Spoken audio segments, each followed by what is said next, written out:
Hello friends. और देखते हैं यहाँ पे हिस्ट्री का तीसरा क्लास वेद है। ऋग्वेद, यजुर्वेद, सामवेद और अथर्ववेद। यह संस्कृत का कठिन वेद है। वेदों को समझने के लिए ब्राह्मण ग्रंथ की रचना किया गया है। सभी वेद के अलग अलग ब्राह्मण ग्रंथ हैं। सभी वेद के अलग अलग ब्राह्मण ग्रंथ हैं।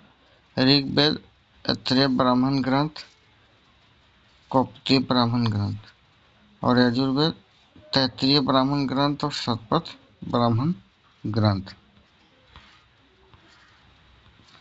और सामवेद के है पंचविश ब्राह्मण ग्रंथ और अथर्ववेद के गोपय ब्राह्मण ग्रंथ है।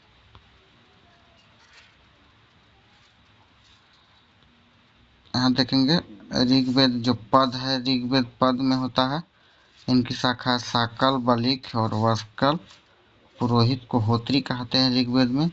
और देवताओं का स्तुति प्रार्थना ब्राह्मण ऐत्रेय और कौशिक ब्राह्मण। आरण्य में ऐत्रेय कौशिक ब्राह्मण, उपनिषद में भी ऐत्रेय कौशिक ब्राह्मण है। और यजुर्वेद जो पद होगा दोनों में है। इसका शुक्ल में है,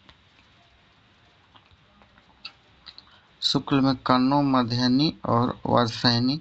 और कृष्ण में काठल, कपीछय, मैत्र और तैत्र। और इनके पढ़ने वाले को अधारु कहते हैं।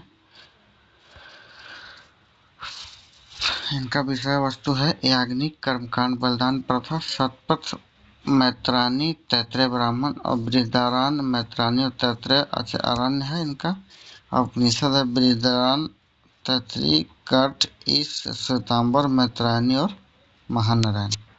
सामवेद पद में लिखा गया कोथुम, राजनीय और जैमिनी शाखा है। और पुरोहित को उद्गाता कहा जाता है। संगीत और गायन विषय वस्तु सामवेद का। और इनका ब्राह्मण जो ब्राह्मण्य है जैमिनीय, पंचविश और ताड़प महा।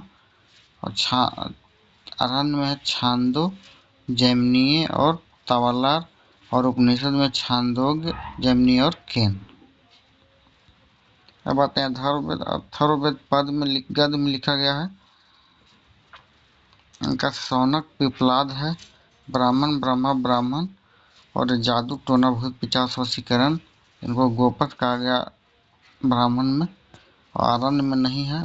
और मंडूक, प्रश्न और मुंडक है।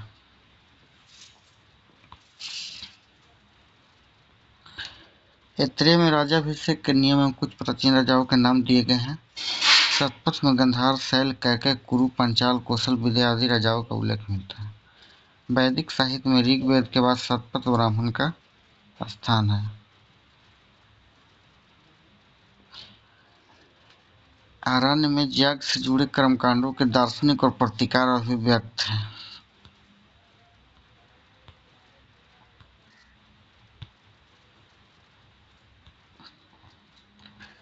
उपनिषदों की संख्या 108 है, जिनमें 13 को मूलभूत उपनिषद के श्रेणी में रखा गया। इसमें यज्ञ से जुड़े दार्शनिक विचार, शरीर, ब्रह्मांड, आत्मा, ब्राह्मण की व्याख्या की गई है। स्त्री की सर्वाधिक गिरी हुई स्थिति मैत्रेयी संहिता से प्राप्त हुई है। सबसे गिरी हुई स्थिति जिसमें जुआ और शराब के भांति स्त्री को पुरुष का तीसरा मुख्य दोष बताया गया।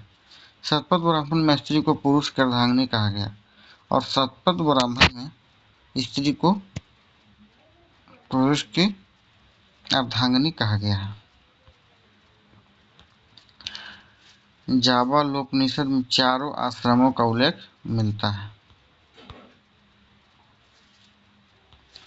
ये देखिए, यहाँ देख सकते हैं आप ब्रह्मचर्य का चित्र दिखाया गया, गिरी का दिखाया गया है, एवान प्रस्थान और संन्यास क्रम का।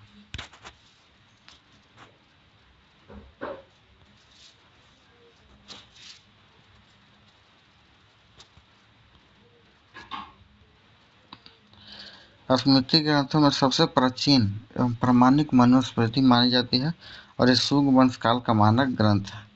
नारद स्मृति गुप्त युग के विषय में जानकारी प्रदान करता है।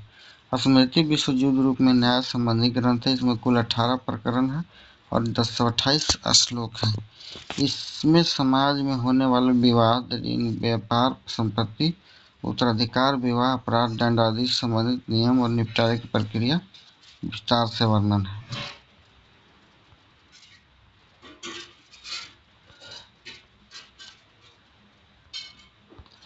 वेदांग एवं सूत्र। वेदों की भली भांति समझने के लिए 6 वेदांग की रचना हुआ है। शिक्षा, कल्प, निरुक्त, व्याकरण, छंद, ज्योतिष। शिक्षा, कल्प, निरुक्त, व्याकरण, छंद, ज्योतिष। SKN BCJ ट्रिक है इसका। वैदिक साहित्य को अक्षुण्ण बनाए रखने के लिए सूत्र साहित्य का प्रणयन किया गया है। सूत्र साहित्य का मुख्य उद्देश्य ज्ञान को संक्षिप्त रूप से संरक्षित करना, ताकि उसे आसानी से याद किया जा सके। कल्प सूत्र वेदांग में कल्प नामक अंग से संबंधित ग्रंथ है। ये मुख्यतः 4 प्रकार के होते हैं: स्रोत सूत्र, गृह सूत्र, धर्म सूत्र और शुल्ब सूत्र। स्रोत सूत्र जग विधि, गृह सूत्र गृहस्थी धर्म, धर्म सूत्र धार्मिक आचार और शुल्ब सूत्र जग विधियों की ज्यामिति।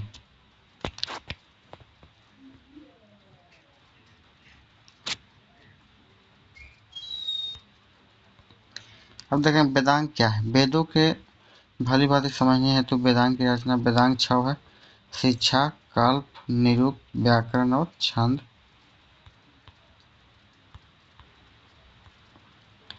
शिक्षा, कल्प, निरुक्त, व्याकरण, छंद, ज्योतिष।